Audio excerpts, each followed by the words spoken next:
That's what she used to call me. Car. Me have car, vroom vroom. No matter what car I was playing with, Marie wanted it. Her wavy, soft blonde hair tumbled to her shoulders, in contrast to my puffy, fluffy afro boulders. She used to push her fringe across her face and get frustrated when it fell back into place. As soon as Mum's back, Melanie's back was turned. She'd pull out those pink hair ties. I remember how much pink she despised. She'd squeeze her face right up until her lips met her nose, baring teeth, her eyes almost closed. Those pretty green eyes. My little hellion of a sister. I wonder if she's ran off to join a rebellion, or if she's grown up to be a barrister or a doctor, a train spotter or a bird watcher. Maybe she's a lover. Or better yet, a mother. A rock and roller or beauty pageant queen, knowing her, an out and proud lesbian raving from scene to scene. I wonder if the colour purple reminds her of me, or if every trace of what we had has been wiped clean. The days we'd spin around and around and around until dizziness and the sweets I stole for us from the corner shop left us in a giggling, heaving mess. We'd test out new Karate Kid moves, we'd wax on and wax off, in between karate chops from the bunk bed. Head first we'd dive. I'd get an old dirty towel to cover up the vomit, and make her promise not to tell Melanie when she got back home. When she got back home. We were left alone for hours. She was getting hungry. The bread was green and furry, but I remember when Melanie's friend made us food. She put an egg in a pan of water and cooked it on the fire. Liar! Liar! Liar! Melanie called me to the social worker after a night in the hospital treating my burn wounds. It was so much more than the burns that wounded me that night.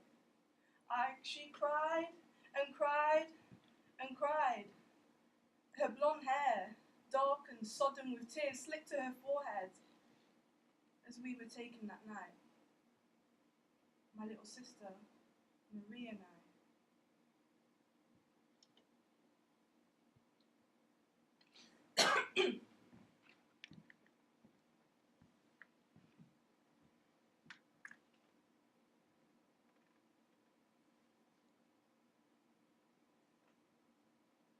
Dear Judith, the social worker of my past, who casts her decisions down to me.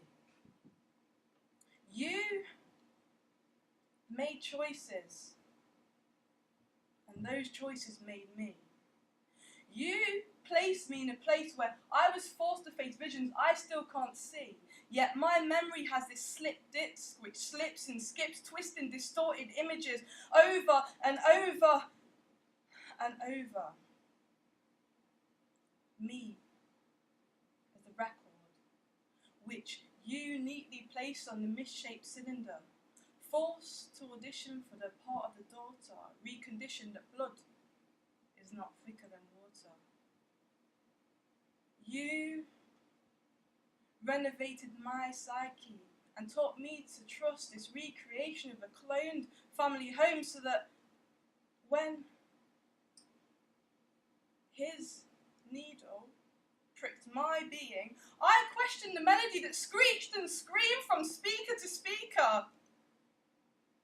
A distorted bass formed my foundation that, when trembled, resembled a fractured truth to form a warped harmony, singing the soul of blues and the rhythm of agony.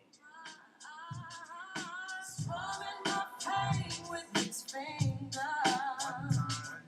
singing my life with its words, killing me softly with its song, killing me softly. He raided my space, head on as I dared to lay my pillow to rest. My dignity tested, left laying, quivering, shaking, rocking back and forth in the corner. Whilst he manhandled my bubble-wrapped trust, handing it back to me in a limp and oxygen-extracted, wilting mess. And somehow, I still have the energy to still stiffen whenever he comes near, as though my heart goes into overtime, surging my dried veins of unyielding energy, solidifying my muscles in the heat of my defiance. Guerrilla warfare tactics, as I pledge my alliance to the rebel forces. I picture a scene where he will never, ever receive my compliance, because I'm unable to comply or provide him with the consent to abuse. At 12 years old, I still know to shout, cry, bawl and whimper, no, no, no! As I refuse.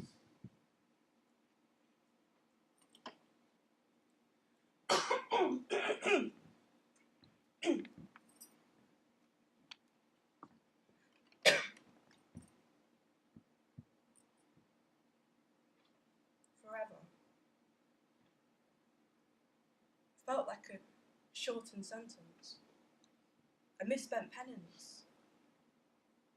Alone in your arms, my calmed qualms put to right as my right hand laid safely in your left palm. Oppositional readings and you never questioned my tie-dyed piano key breeding, as though our opposing corners silently met on a mutual and spoken middle ground. I found peace in your arms now. Your calloused hands would rub back and forward over my forehead as I laid in your lap, tapping into the stories of the olden days, hazing over the screaming and squealing that grew to be an everyday event in my borderless home. Your soft sagged arms would fence in a safe zone where I'd tap for time out, waving my red flag of surrender, sure that this throbbing grief had to be brief. My SOS torch flashes, me thrashing at the brightness, frantically reaching out to your light, your warmth, revealing your warmth. Yet my feelings remain voiceless, screaming from within. My skinny arms extended, reaching out. At 12, I was almost a foot taller than you, yet when touched with your tenderness, I became flopped, swallowed, and powerless to your embrace. Face to face, our eyes locked in a shared understanding of mutual pain and this external stain that I continue to carry. You'd appease my fear of Sunday morning sunflower oil fry-ups. You'd fry my French toast dosed in olive oil. That smell, intertwined with musty lavender sprays and dusty brass ornaments. Until, Nana! Nana! The toast burnt. That once pacifying scent that hugged my senses, suffocated my calm, and forever became a shortened sentence. I came bounding down the stairs, chuckling about the smell of charcoal, how I'd have to remix the egg in a bowl, but cooking was a part of your soul, Nana. So did you forget about my breakfast whilst fussing over cutting off the crusts? Because Nana knew I couldn't bear to eat crust and risk my hair from curling anymore. As I skipped through the living room, eyes stinging from the smoke, faking a dramatic choke, I joked about barbecue, charcoal bread, and Nana! Nana! You laid dead. Closer to my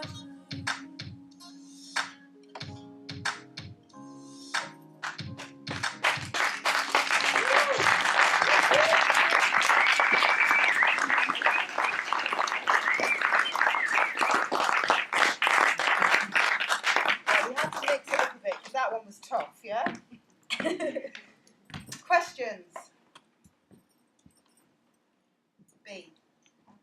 Thank you. Well done. I know a lot of work's gone into that. Just to make sure, well done. Anyone else? After talking with you about it, to actually see and hear it, I just think it was really powerful, evocative, really compelling performance, and I just wish you all the best with it. Absolutely fabulous. Some really exquisite pieces of live text, language, the metaphors, the images that you've created with language are stunning. Sorry, at the back.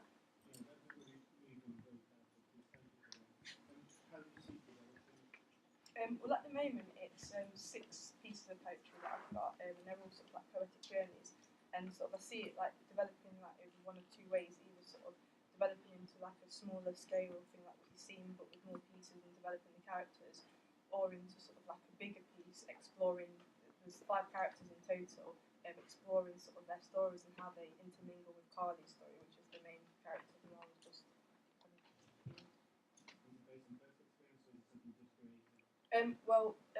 Some of it's very, very loosely based on personal experience, but by day I'm a children's social worker, so a lot of it informs some of my work as well. Mel at the back. I just thought, I know that you're going to do more, but that piece just as it was, I just wanted to say it's so like well crafted, and the shape of it, the simplicity of the language, the mirror, and where the sounds came in, like the crash and the piece of music came softly, and then moving to the chair, and then Maya was wonderful, and then just that, the dance, the simple dance around the circle, and then, you've got to extend, I know you're extending it to bigger pieces, but like keeping that simplicity of shape is just lovely. At the back then, Lee. Do you see this as a radio piece at all? Yeah, I don't see why not. It would save me walking. You could get to drink of water. Yeah, let's drink water in between. But yeah, definitely. You spoke about the lady with blonde hair. What significance of the lady with blonde hair as opposed to yourself? Right, so a lot of my pieces kind of confront like societal issues, and in particularly race. So my character, mixed race female, and she's got a sister, a younger sister who's white British. And when they come into care, they're separated. Now that's a real sort of current issue at the moment for children in care and people who have already moved through the care system. So yeah, that's sort of the significance of sort of looking at how, especially because the mixed race groups is growing in our society, so them issues are so relevant. That? I really love it. We was talking about if you was to make it larger. Have you thought about an installation where you'd have it in separate rooms? So say for example we started off with this scene and led the audience into another room which led to that scene. Also like an interactive piece of theatre. Like while she was talking, it sounds cheesy, but I felt like I was there with you because you got such a nice, welcoming voice that I felt like I was just there in your mind. So yeah. Yeah, that would be sort of interesting to sort of explore. Jess? I'm just going to build on that point. I saw a show at the Roundhouse in Camden, and it's called Presa Bruta. It was this kind of contemporary circus, but what they did was they really moved the audience around, and that's where, that's how it got the audience really engagement. If you kind of maybe use that kind of setup and really manipulate the audience, make them feel really involved, create a really intimate experience for you as well as them, we get a lot of people. So yeah, interesting idea. Okay, that. What next for you? How do you take this piece forward? What do you need now? What do I need? Funding. And I need some sort of input from like a director, creative team to be able to sort of really bring it together, and then obviously also develop the work that I've got and sort of develop it further into like a script so that other characters can interact or just interact with sort of me and the previous me, the old me. Okay, right, thank you. Thank you.